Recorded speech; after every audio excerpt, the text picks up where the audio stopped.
This is Abe Okay. Pretanzer from cinemadailyus.com, and I'm thrilled to be speaking with Kai Lennox about his role on The Girl from Plainville. How are you today, Kai? I'm great. I'm great. Nice to be with you. Absolutely. So what did you know about this show before you signed on in the story? Well, the story, it was kind of hard to miss. It was one of those shocking stories that I think anybody, parent or just general citizen, was flabbergasted that this is something that was possible, and that this could happen. And as a father, it was almost too much for me to take. I honestly, when I first heard about the story, I sort of made a conscious effort not to dig too deep, because one of the nightmare scenarios, that as a parent you tend to concoct, there's many, as you're trying to raise your children and keep them safe. The idea that our kids could be put in such a position with social media and technology and have their lives put in danger it's staggering. It's very frightening.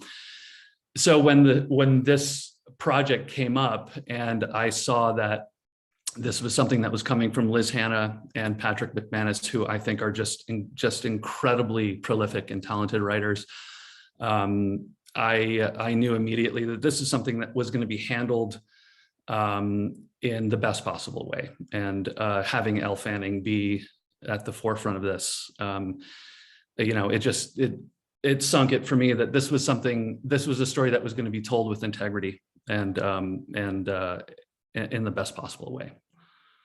Yeah, and you've done other projects in the past with, sort of a disturbing element at the center, like Unbelievable. And other things. Yeah. Unbelievable was another one that, you think about how terrifying that whole event was. And initially you're like, how is this a story that needs to be retold? Because it is really just that. It's very horrifying. But what was incredible, I think, about that is it took a concept, it took a scenario and put it in the sort of public discourse, and people were having meaningful conversations about, like, for instance, the way the investigations were conducted on Unbelievable. It changed laws. It helped legislation to change. And I think equally with The Girl from Plainville, I think we're talking about something very timely. And in terms of our discussions around the mental health of young people and how technology really plays a major role, particularly now, with the sort of post-COVID, this disconnect that we're all experiencing by being, sort of siloed or isolated from real connection. And so I think that's what's so wonderful about this story, is they really, really focused on telling a story in the hope, and I think, highlighting these ideas of mental health and how, how we can sort of move forward in supporting one another, because it's never the same for anyone. It never shows up the same way on the same day for any person. And it's hard for us to know what's going on inside. And I think that's what's revealed in this story. Yeah, absolutely. And I think that it even feels dated to the fact that we have so much more technology now, more advanced, that like they have these like, not flip phones, but these phones where you don't quite have the same keyboard, you can't type as fast, and it feels like more of an ordeal. And now you just have people constantly on their phones all the time, and both during the pandemic and not. And I think it's just getting worse in a sense, in that way. Yeah, that accessibility to that disconnect, I think, is getting worse. And this story took place, 2014 through 2017, and it was before, I think, a lot of the data was out on just how detrimental, modern sort of like technology and social media and the societal pressures that especially young kids feel. How much of an impact that can have. now, yes, I think you're right. We're really in a time where it's maybe hitting critical mass. Who knows? But it's definitely, I think, as far as the girl from Plainville goes, like, I think it's one of these great opportunities to expand the conversation. And this story is sort of, I feel like, could be like a stepping off point for maybe having more of a national discussion around mental health and ways that we can just be more conscious and conscientious about it. Yeah, and I like that the episodes also start with a content warning and the idea of who you might need to contact if you're experiencing this, because I feel like we see that a lot at the end of TV episodes sometimes, and so to be able to start with that is really very important and frame it not really as entertainment, but as an important representation. Yes, yeah, exactly. So I spoke to your co-stars Kara and Norbert about the idea of playing real people, but what they told me, and I assume it's the same for you, is that there's really not a lot out there about the adults in this story. Yeah, that was something that when you go into a project, you hope you can peel back the layers and find all the sort of all the idiosyncrasies and everything. As an actor, that is very helpful. But thankfully, Liz, Hannah, and Patrick McManus had turned in just like the scripts are just so incredible. And then Jesse Barron's article in Esquire was also really instrumental in the research. There was a lot, that could be unearthed. Aaron Lee Carr's documentary, I Love You Now Die, was, I think one of the first things I watched. But as far as, so I really felt that I had more than enough to go on. And, this is not a documentary. We are, a lot of this is dramatized. Some of the characters are fictional. And so, I think in that respect, we did what we could to serve these characters, to give them dignity, to give them, three-dimensional qualities, without, being, trying to mimic them. I think we got close enough so that it was, I think for me, I felt like I just wanted to come at this with the most authenticity as possible. I can't imagine, that it would be,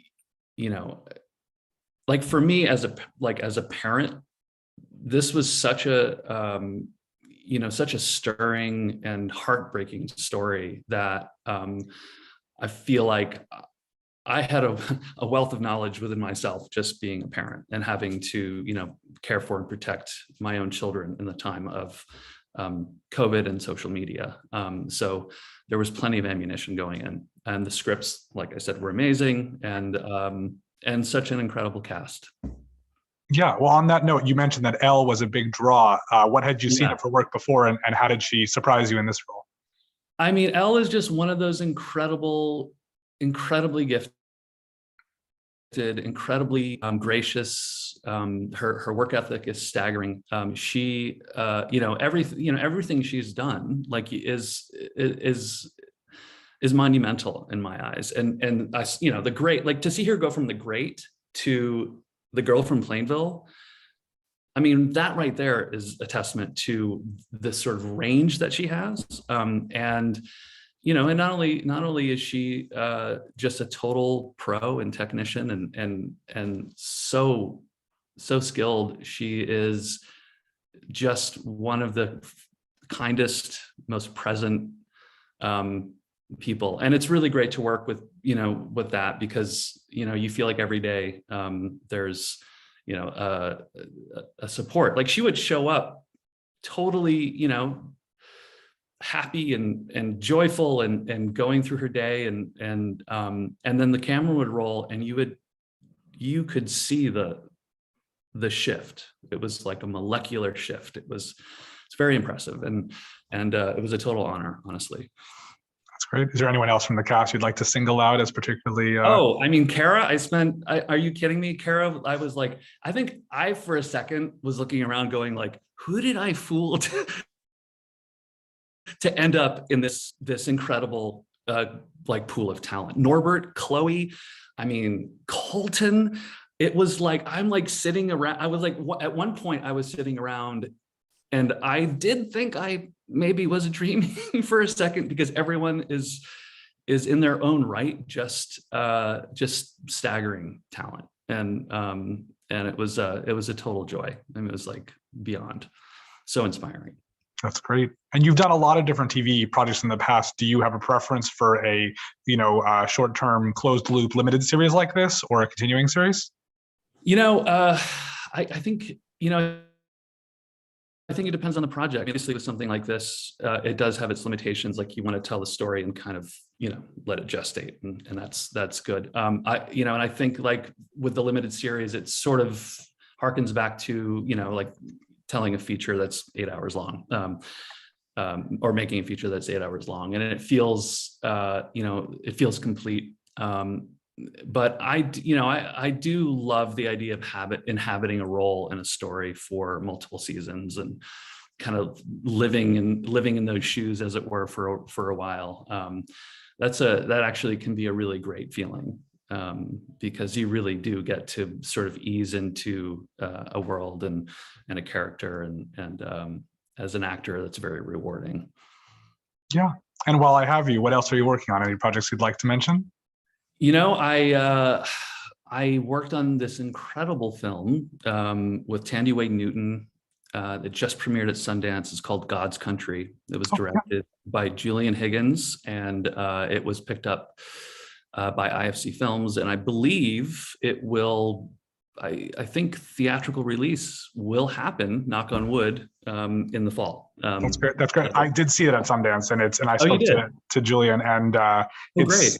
Definitely a much harsher role for you, I think. Not compared to the other people in the film, obviously, but it's just that is if this show is unpleasant, that movie is also in a different category. Yeah, it's funny. Somehow I have managed to find my way into this sort of like the world of the morally conflicted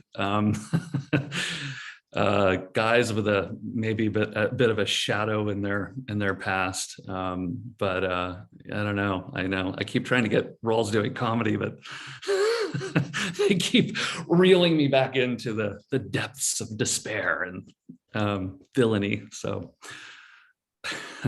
well, I appreciate you speaking with me today. The first 3 episodes of The Girl from Plainville premiere on Tuesday, March 29th on Hulu. For more great content, you can subscribe to the Cinema Daily US YouTube channel. Thank you so much, Kai. It was very nice to meet you. Thank you. Such a pleasure.